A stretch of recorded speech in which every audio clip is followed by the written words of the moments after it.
जय श्री कृष्ण मित्रों, आप सबने पिछले भाग में बहुत सारा प्यार और स्नेह दिया है। इसके लिए दिल से आप सबका धन्यवाद। आशा करते हैं आप इस ज्ञान को उन लोगों तक जरूर पहुंचाएंगे जो पढ़ना नहीं जानते हैं और जिनके पास पढ़ने का समय नहीं है, ताकि इस ज्ञान को सुनकर समझ सकें। हमारा प्रयास है कि हम इस ज्ञान को आप तक सरल भाषा में पहुंचा सके, ताकि आपको इस ज्ञान को समझने में किसी भी कठिनाई का सामना ना करना पड़े। तो आइए मित्रों, बढ़ते हैं आगे की ओर, जहां से श्रीमद् भागवत गीता का व्याख्या प्रारंभ होता है। यह धर्म युद्ध लड़ा गया कुरुक्षेत्र में। कुरुक्षेत्र वो जगह है जहाँ देवताओं ने यज्ञ किया था। राजा कुरु ने यहाँ तपस्या की थी। यज्ञ आदि धर्ममय कार्य होने से तथा राजा कुरु की तपस्या भूमि होने से उसको धर्म भूमि कुरुक्षेत्र भी कहा गया है। यहाँ धर्म क्षेत्र और कुरुक्षेत्र पदों में क्षेत्र शब्द देने में धृतराष्ट्र का अभिप्राय है कि यह अपनी कुरुवंशियों की भूमि है। यह केवल लड़ाई की भूमि नहीं है, प्रत्युत तीर्थ भूमि भी है, जिसमें प्राणी जीते जी पवित्र कर्म करके अपना कल्याण कर सकता है। इस तरह लौकिक और पारलौकिक सब तरह का लाभ हो जाए, ऐसा विचार करके श्रेष्ठ पुरुषों की सम्मति लेकर ही युद्ध के लिए यह भूमि चुनी गई है। संसार में प्राय 3 बातों को लेकर ही लड़ाई होती है: भूमि, धन और स्त्री। इन तीनों में भी राजाओं का आपस में लड़ना मुख्यतः जमीन को लेकर ही होता है। यहाँ कुरुक्षेत्र पद देने का तात्पर्य भी जमीन को लेकर लड़ने में है। कुरु वंश में धृतराष्ट्र और पांडु के पुत्र सब एक हो जाते हैं। कुरुवंशी होने से दोनों का कुरुक्षेत्र में अर्थात राजा कुरु की जमीन पर समान अधिकार होता है। इसीलिए कौरवों द्वारा पांडवों को उनकी जमीन न देने के कारण दोनों लड़ाई करने आए हैं। यद्यपि अपनी भूमि होने के कारण दोनों के लिए कुरुक्षेत्र पद देना युक्ति संगत, न्याय संगत है, तथापि हमारी सनातन वैदिक संस्कृति ऐसी विलक्षण है कि कोई भी कार्य करना होता है तो वह धर्म को सामने रखकर ही होता है। युद्ध जैसा कार्य भी धर्म भूमि, तीर्थ भूमि में ही करते हैं, जिससे युद्ध में मरने वाले का उद्धार हो जाए, कल्याण हो जाए। अतः यहाँ कुरुक्षेत्र के साथ धर्म क्षेत्र पद आया है। यहाँ आरंभ में धर्म पद से एक और बात मालूम होती है। अगर आरंभ के धर्म पद में धर लिया जाए और 8वें अध्याय के अंतिम श्लोक में मम पद में से म लिया जाए तो धर्म शब्द बन जाता है। अतः संपूर्ण गीता धर्म के अंतर्गत है, अर्थात धर्म का पालन करने से गीता के सिद्धांतों का पालन हो जाता है और गीता के सिद्धांतों के अनुसार कर्तव्य या कर्म करने से धर्म का अनुष्ठान हो जाता है। इन धर्म क्षेत्र कुरुक्षेत्र पदों से सभी मनुष्यों को यह शिक्षा लेनी चाहिए कि कोई भी काम करना हो तो वह धर्म को सामने रखकर ही करना चाहिए। गीता के अनुसार प्रत्येक कार्य सबके हित की दृष्टि से ही करना चाहिए, केवल अपने सुख आराम की दृष्टि से नहीं, और कर्तव्य अकर्तव्य के विषय में शास्त्र को सामने रखना चाहिए। गीता का 16वें अध्याय का 24वां श्लोक यहाँ तक कि हस्तिनापुर के सभी राजाओं द्वारा बार बार संधि का प्रस्ताव रखने पर भी दुर्योधन ने संधि करना स्वीकार नहीं किया। इतना ही नहीं, भगवान श्री कृष्ण के कहने पर भी मेरे पुत्र दुर्योधन ने स्पष्ट रूप से कह दिया कि बिना युद्ध के मैं तीखी सुई के नोक जितना भी जमीन पांडवों को नहीं दूंगा।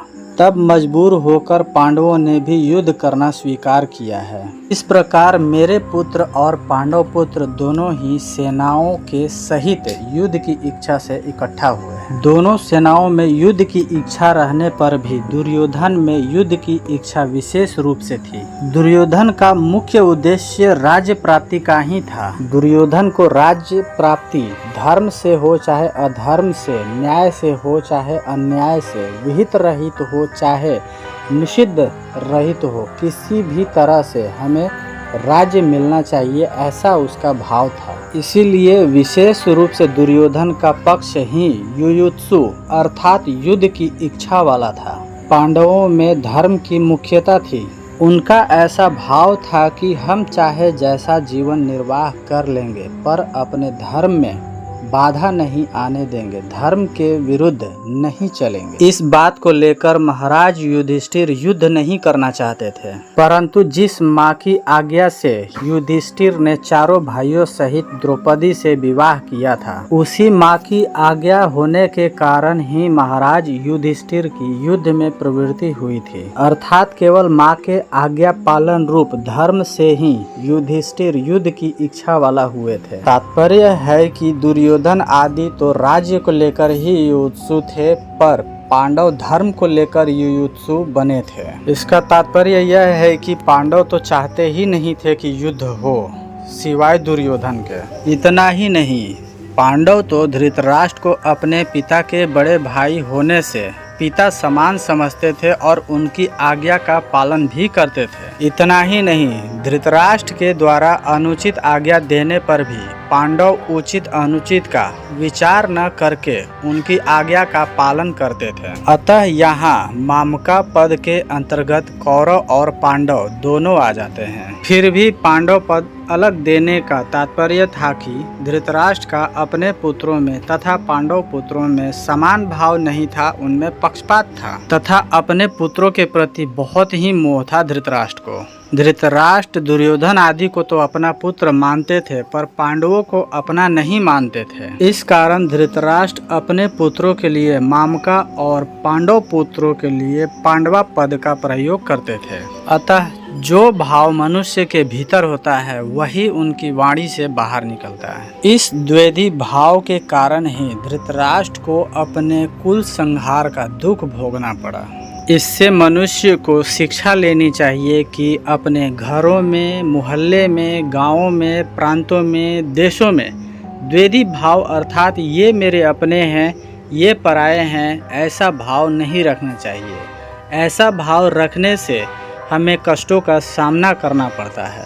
अतः जो अपने होते हैं उनमें अपनापन खत्म हो जाता है, स्नेह खत्म हो जाता है, प्रेम खत्म हो जाता है और कलह हो जाता है। यहाँ पांडव पद के साथ एवं पद देने का तात्पर्य है कि पांडव तो बड़े धर्मात्मा हैं, अतः उन्हें युद्ध नहीं करना चाहिए था, ऐसा विचार धृतराष्ट्र का था।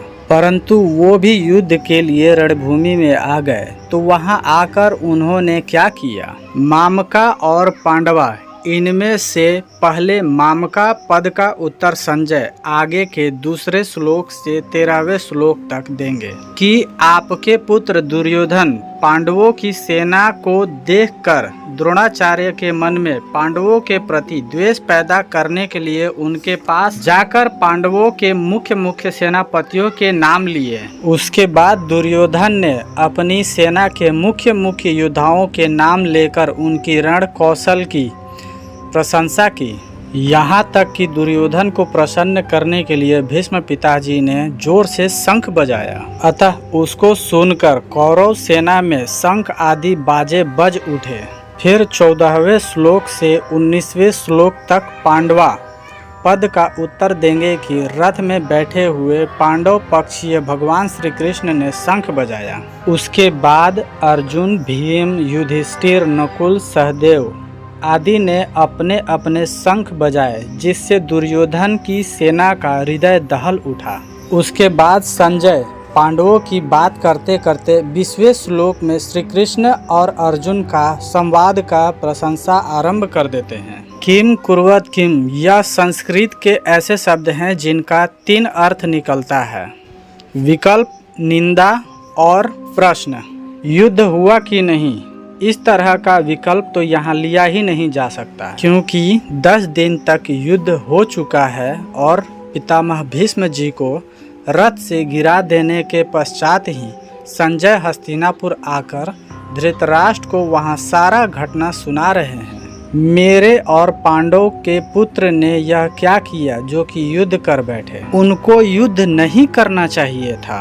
ऐसी निंदा या आक्षेप भी यहाँ नहीं लिया जा सकता, क्योंकि युद्ध तो चल ही रहा था और धृतराष्ट्र के भीतर भी आक्षेप पूर्वक पूछने का भाव नहीं था, अर्थात यहाँ किम शब्द का अर्थ प्रश्न लेना ही ठीक बैठता है। धृतराष्ट्र संजय से भिन्न भिन्न प्रकार की छोटी बड़ी सब घटनाओं को अनुक्रम से विस्तार पूर्वक जानने के लिए ही प्रश्न कर रहे थे। परिशिष्ट भाव, मेरे पुत्र मामका और पांडव के पुत्र पांडवा, इस मतभेद से ही राग द्वेष पैदा हुए, जिससे लड़ाई हुई, हलचल हुआ। धृतराष्ट्र के भीतर पैदा हुए राग द्वेष का फल यह हुआ कि 100 के 100 कौरव मारे गए और पांडव एक भी नहीं मारा गया। जैसे दही बिलाते हैं तो उसमें हलचल होती है और उसमें से मक्खन निकलता है, ठीक ऐसे ही मामका और पांडवा के भेद से पैदा हुई हलचल से अर्जुन के मन में कल्याणकारी अभिलाषा जागृत हुई,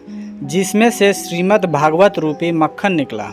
तात्पर्य यह है कि धृतराष्ट्र के मन में होने वाली हलचल से लड़ाई पैदा हुई, अर्जुन के मन में होने वाली हलचल से श्रीमद् भागवत गीता जैसी श्रेष्ठ गीता प्रकट हुई। मेरे प्यारे मित्रों, आपको यह हमारा वीडियो कैसा लग रहा है कमेंट में अवश्य बताएं। अगर हमारा वीडियो आपको अच्छा लगता है तो कमेंट में जय श्री हरि या जय श्री कृष्ण लिखकर हमारा मनोबल अवश्य बढ़ाएं। आप सबका इस वीडियो को ढेर सारा प्यार देने के लिए एक बार फिर से हृदय से धन्यवाद। जय श्री कृष्ण।